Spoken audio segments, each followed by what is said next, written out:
Hi guys, welcome to App Guru. In this video, I will show you how to hide description on TikTok.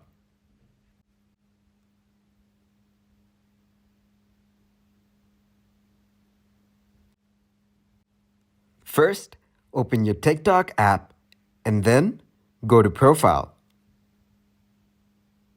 Tap on Menu and then go to Settings and Privacy. Scroll down and go to Accessibility. Disable Captions. Now go back and tap on the plus icon. Record or choose a video from your gallery. Then tap on Next.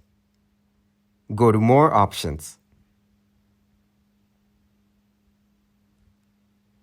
Make sure Allow Auto-Generated Captions is disabled. And then just post.